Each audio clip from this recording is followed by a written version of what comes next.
मारका के हाल है? खैर मेरे धन परबाणियां जड़ियाँ सिरां दी जमा के रिड़केनियां ये असाडे इलाके दा एक अखाण है। इसा सादा लफ्ज़ां च तां असीं इंज आख सकने हैं भाई जिसा उर्दू च असीं आखने ना जिसका काम उसी को साझे, उदे मतलब तो इसका ये बनना।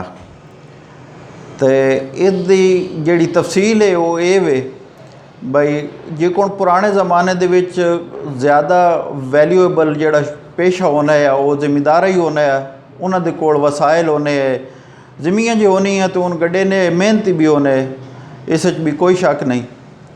तो वत उन्हां दे घर को दाना को बू टांडा को डंगरां दा खाज को चारा मारा। तो इंज यार जिमीदार जेहड़े ने अमूमन वा डंगर भी रखने होने है, तो खास तौर पर लियारी उन जरूर उन्होंने कोल होनी है, भावें गां होनी है या मझ होनी है।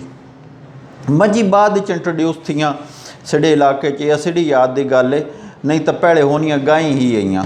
असां भी याद है मझ इंज कोई होनी आई, गाई होनी है। तो उस तो पहले तो जिस वेले ताईं सड़कों ते जराए घट है उस वेले ताईं तो साडे इलाके का जिहड़ा ओरिजिनल डंगर है वो गां ही है। तो वत तुसां ये भी पता बई असाडे नाल साडे दूए भैन भरा भी राने जेड़े गैर काश्तकार हैं, तो उन्होंने शोद्यां वत लोड़ रानी टुकर ज लस्सी ना खावना होना, होर तो शई होनी कोई नहीं है। तो जिहड़ी शै भी होनी वत लस्सी ना होया तो बाज़ औकात रुखा खावना पौना है, तो ज़्यादातर रुखा खावना पौना है। तो वत जिन्हां दे घर लियारियां होनी उन्हां दी बड़ी टौर होनी है। पांडी च भी अगर शहरां च रहने पे होवे ना तो पांडी च, ढोकां ते रहने पे होवे ना तो पूरी ढोकां ते। सारे लोगों उन्हें निक्की निक्की ये गरज होनी है भाई उन्होंने को लस्सी गिरनी होनी है।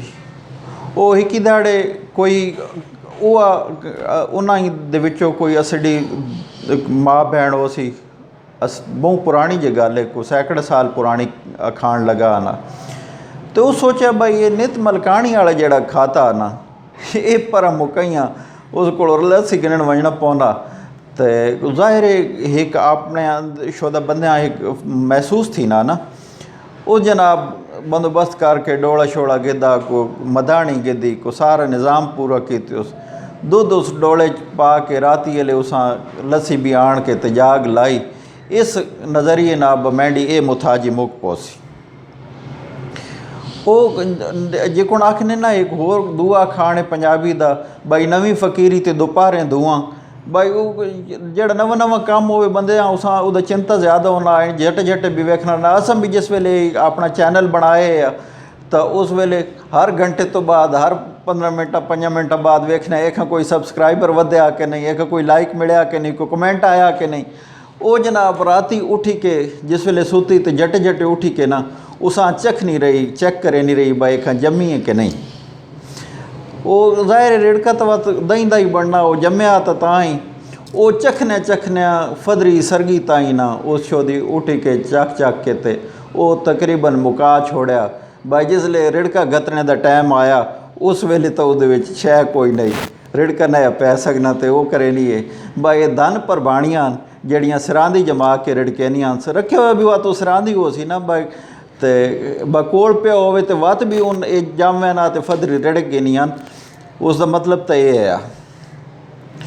तो इंज यार मैंडा ये ख्याल है भाई माँ बंदे बहुत सारे आखने भाई यार वीडियो ते वर्किंग की कर इसा सही करके बनाया कर, तो इस अपना ओके उस आखने एडिटिंग की करो।